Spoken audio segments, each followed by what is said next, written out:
പുനലൂർ നഗരസഭയിലെ ദുരന്ത നിവാരണ കമ്മിറ്റി യോഗം കൗൺസിൽ ഹാളിൽ വെച്ച് ചേർന്നു. നഗരസഭാ ചെയർപേഴ്സൺ കെ പുഷ്പലതയുടെ അധ്യക്ഷതയിലാണ് യോഗം നടന്നത്.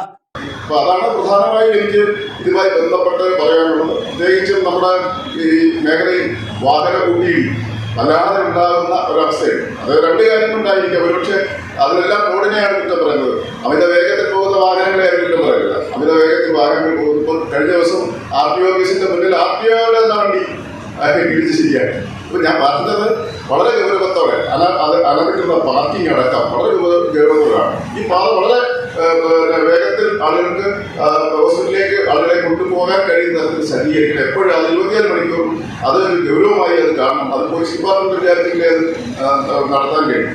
അപ്പോൾ അത്തരം കാര്യങ്ങളൊക്കെ നമുക്ക് വളരെ ഗൗരവപൂർവ്വം കാണണം. അതുപോലെ നമ്മുടെ ഭൂമിശാസ്ത്രപരമായി ജിയോഗ്രാഫിക്കലായി നമ്മുടെ ഭൂമിയുടെ പ്രത്യേകത മണ്ണിടിച്ചിലിന് വളരെയേറെ സാധ്യതയുണ്ട്.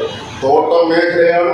ഗുരുതരമായ ഡെങ്കു ഫീവർ അടക്കം വരാനുള്ള സാധ്യതയുണ്ട്. തോട്ടം മേഖലയിലുള്ള ആളുകൾക്കെല്ലാം വളരെ അതിൻ്റെ ഇപ്പം വലിയ പൊതുമേഖലയിലുള്ള സ്വകാര്യ മേഖലയിലുള്ള തോട്ടങ്ങളാണ്, വലിയ തോട്ടങ്ങളാണ്. ആ തോട്ടങ്ങളിലെ ചിരട്ടകൾ കവിഴ്ത്തുന്നതുമായി ബന്ധപ്പെട്ടൊക്കെ വളരെ ഗൗരവത്തോടെ നമ്മൾ എടുത്തില്ലെങ്കിൽ ഈ ഡെങ്കു ഫീവർ അടക്കമുള്ള രോഗങ്ങൾ വ്യാപിക്കാൻ സാധ്യതയുണ്ട്.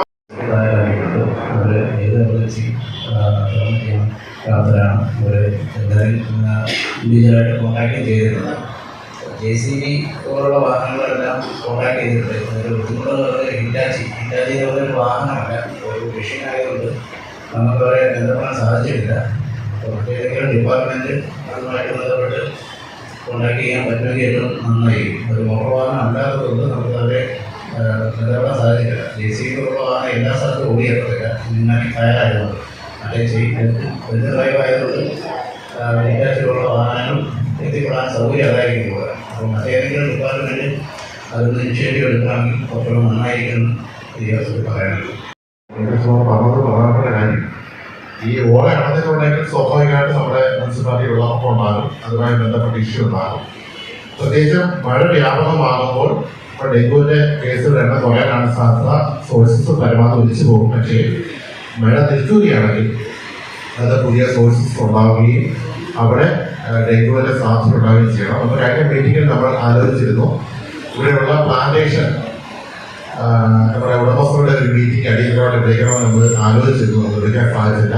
ഈ ആഴ്ച തന്നെ പ്ലാന്റേഷൻ ഓണേഴ്സ് ഉണ്ട്, അത് ചെറുകിടക്കാരും വലിയ തോട്ടം മുതലാളികളുടെ മീറ്റിംഗ് വിളിക്കുകയും എല്ലാ പ്ലാന്റേഷൻ ഇപ്പോൾ കാപ്പി നടക്കത്തില്ല, അവിടെ ചിരട്ടകൾ കമഴ്ത്തി വെക്കാനുള്ള നിർദ്ദേശം മുനിസിപ്പാലിറ്റി നടത്തുകയും ചെയ്യണം. എങ്കിൽ മാത്രമേ നമുക്ക് ഡെങ്കു കേസ് സ്വാഭാവികമായിട്ട് ഡെങ്കു കേസ് ഉണ്ടാകും. അത് നമുക്ക് പറയാനായിട്ട് സാധിക്കുള്ളൂ. ആശുപത്രി ഫോൺ നമ്പേഴ്സിന്റെ കാര്യം പറയാനുണ്ടായിരുന്നു.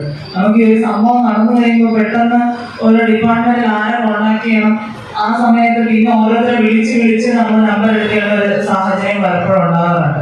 ഈ ഒരു സാഹചര്യത്തിൽ നമുക്ക് ഈ വാട്സാപ്പ് ഗ്രൂപ്പിൽ ആരെയൊക്കെ ആ ഒരു കൺസേൺ ആൾക്കാരെ വിളിച്ച് പറഞ്ഞാൽ അവർക്ക് നടപടി എടുക്കാൻ പറ്റുന്ന തരത്തിലുള്ള ആൾക്കാരുടെ നമ്പർ ഒന്ന് നമ്മുടെ ഗ്രൂപ്പിലൊന്ന് അത് സർക്കുലേറ്റ് ചെയ്താൽ നല്ലതായിരിക്കും. പിന്നെ എന്ത് പറഞ്ഞാലും പോലീസ് ഡിപ്പാർട്ട്മെന്റ് ഈ ഒരു കാര്യത്തിന് ഉറപ്പായിട്ടും കൂടെ കാണും. അത് നമ്മുടെ ഡ്യൂട്ടിയാണ്. ഇപ്പോൾ നഗരസഭയുടെ കൂടെ നിന്ന് ഈ കാര്യം മുന്നോട്ട് കൊണ്ടുപോകാന്നുള്ളത്.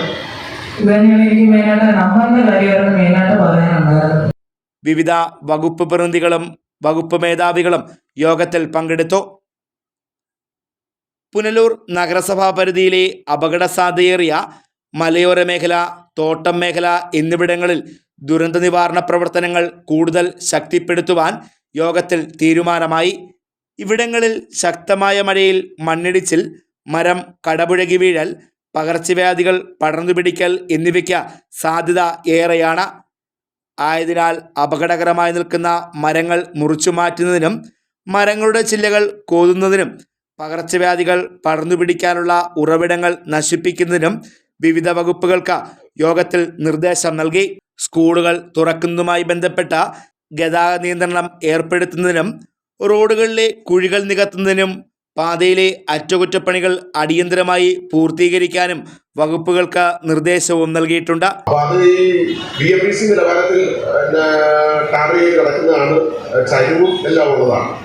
വന്നാൽ പിടിച്ച ലോഡ് വണ്ടികളാണ് വരുന്നത്. അതും വലിയ ടിപ്പർ മാതിരിയുള്ള ഫുൾ ലോഡുമായിട്ട് വന്ന് പിടിച്ചാൽ യാത്രക്കാർ പോലും വാഹനങ്ങൾ ഇടിച്ചിട്ട് മരണം സംഭവിക്കുന്ന ഒരു സാഹചര്യം ഉണ്ടാവും. രണ്ട് കാര്യങ്ങൾ അതിന് നാഷണൽ ഹൈവേ ചെയ്യണം. ഒന്ന്, TB ജംഗ്ഷൻ മുതൽ പ്ലാച്ചേരി വരെയുള്ള ഭാഗങ്ങളിൽ റോഡ് രാത്രി കാലങ്ങളിൽ നല്ലോണം കാണുന്നതിന് രണ്ട് സൈഡിൽ നിൽക്കുന്ന കാർഡ് റിമൂവ് ചെയ്യണം. കാർഡ് റിമൂവ് ചെയ്യുന്നതാണ്. രണ്ട്, ചില മേഖലയിൽ വാളക്കോട് വളവിൽ ഉൾപ്പെടെ അഗാധമായിട്ടുള്ള ഗർത്തമുണ്ട്.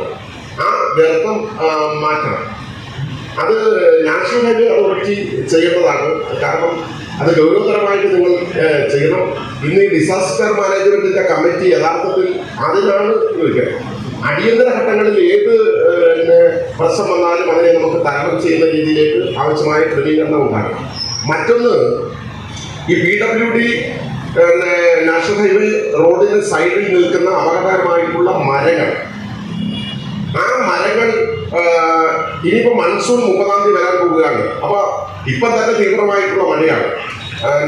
മൺസൂണും കൂടെ വരുമ്പോൾ അതിതീവ്രമായിട്ടുള്ള മഴ വരുമ്പോൾ ഇതെല്ലാം റോഡിലേക്ക് ഒടിഞ്ഞു വീഴുകയും അപകടം സംഭവിക്കുകയും വാഹനങ്ങളിൽ മുകളിൽ വീണ് ആളുകൾക്ക് ജീവഹാനി സംഭവിക്കുന്ന ഒരു സാഹചര്യം ഉണ്ടാവും.